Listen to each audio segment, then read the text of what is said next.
عامل نے کہا اسے ابھی اسی وقت یہاں لانا پڑے گا۔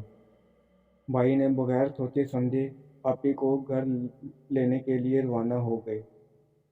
ڈاکٹر تھے کہ اس بات کو مان ہی نہیں رہے تھے۔ بھائی نے ڈاکٹروں کو سب کچھ بتایا لیکن ڈاکٹر جنات وغیرہ پہ یقین نہیں رکھتے تھے۔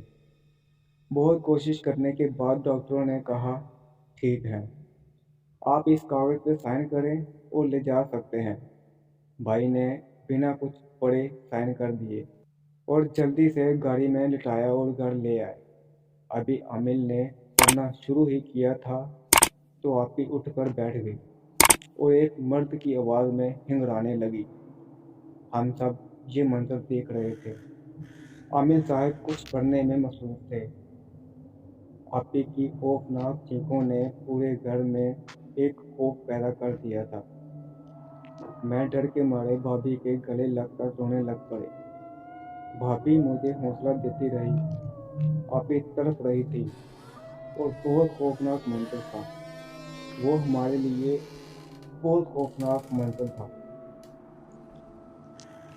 عامل صاحب اٹھے، باہر دروازے کے پاس جا کے دروازے کے چاروں کونوں میں کچھ پھونک کر دم کیا اور ایسے ہی چھت کی سیڑھیوں پہ کچھ پھونک کر دم کیا اور آپی کے پاس آپی کے سامنے جا کر بیٹھ گئے اور کہنے لگے کون ہو تم اور اس بچی کو کیوں تنگ کر رہے ہو؟ آپی اونچی اونچی ہنس رہی تھی، اتنی خوفناک ہنسی تھی اور چلا رہی تھی کہ میں کسی کو نہیں چھوڑوں گا۔ عامل نے کہا تم کو کس نے بھیجا ہے؟ آپی پھر ایک خوفناک ہنسی کے ساتھ عامل کو کہنے لگی میں کسی کو نہیں چھوڑوں گا۔ عامل نے کہا تم ایسے نہیں مانو گے۔ جیسے ہی عامل نے کچھ پڑھ کر پھونک ماری تو آپی ایسے تڑپ رہی تھی جیسے پانی کے بنا مچھلی تڑپ رہی ہو۔ میں یہ سب کچھ دیکھ کے بہت گھبرا رہی تھی کہ کہیں آپی کو کچھ ہو نہ جائے۔ عامل نے پھر کہا کہ تم کیا چاہتی ہو؟ ایک دم وہی موٹی آواز خوفناک لہجے میں بولا سب کی موت، سب کی موت۔ عامل نے کہا لیکن تم ان کو کیوں مارنا چاہتے ہو؟ پھر وہی موٹی اور خوفناک آواز نے ہمیں چمکا دیا کہ ان سب کی موت کے لیے مجھے بھیجا گیا ہے، میں ان کو مار کر ہی جاؤں گا۔ بھائی بھابھی اور ساتھ پڑوسی یہ سب دیکھ رہے تھے کہ اچانک عامل نے کہا اگر میں تم کو جلا دوں تو؟ آپی ایسے اچھلنے لگی اور کہنے لگی کہ نہیں تم مجھے نہیں جلا سکتے۔ جیسے ہی عامل نے کچھ پڑھ کر دوبارہ پھونکا تو آپی بے ہوش ہو گئی اور بھائی کو عامل صاحب نے کہا جلدی سے مجھے ایک مٹی کی ہانڈی لا کے دو۔ بھائی اسی وقت بازار گئے اور ہانڈی لے کر آئے اور عامل صاحب کو ہانڈی دے دی۔ عامل صاحب نے اپنے پاس رکھی اور کچھ پڑھ کر ہانڈی میں پھونکتے جا رہے تھے۔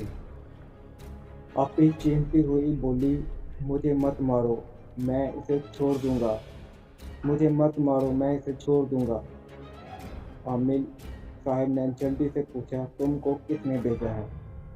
پھر ایک خوفناک آواز نے کہا کہ ان کے قریبی رشتہ دار ہیں جو ان کے پڑاتی اور اس گھر کے مالک بننا چاہتے ہیں۔ عامل صاحب نے بھائی کی طرف دیکھا، بھائی حیرانگی سے یہ سب سن رہے تھے۔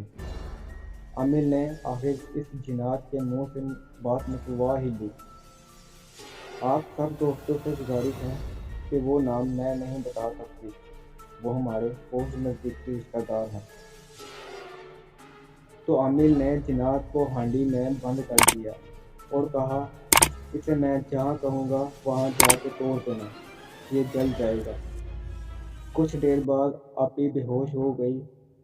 اب آپی بالکل ٹھیک ہے۔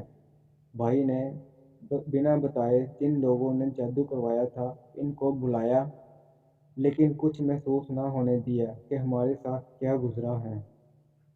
بھائی نے ان کو بلا کر کہا آپ لوگوں کا جتنا حصہ بنتا ہے آپ مجھے بتائیں۔ کچھ دنوں بعد مکان بیچ دیا اور ان کو ان کا حصہ دے دیا۔ آج ہم ان سے بالکل نہیں ملتے۔ الحمدللہ آج آپی کی شادی ہو گئی ہے، وہ اپنے گھر میں خوش ہیں۔ یہ تھی حقیقت۔ دعا کرتی ہوں اللہ تعالیٰ کالے جادو جیسے نحوست سے ہم کو محفوظ رکھے۔ جو یہ کام کرتے ہیں یا کرواتے ہیں اللہ ان کو ہدایت دے۔ دوستو، اگر یہ آپ کو کہانی پسند آئی ہے تو ایک سبسکرائب اور لائک ضرور بنتا ہے۔ آپ لوگوں کی محبت سے ہی میں اس طرح کی حقیقت کہانی لاتا رہوں گا۔ میری دعا ہے آپ جہاں بھی رہیں، جیسے بھی رہیں، خوش رہیں۔ اللہ حافظ۔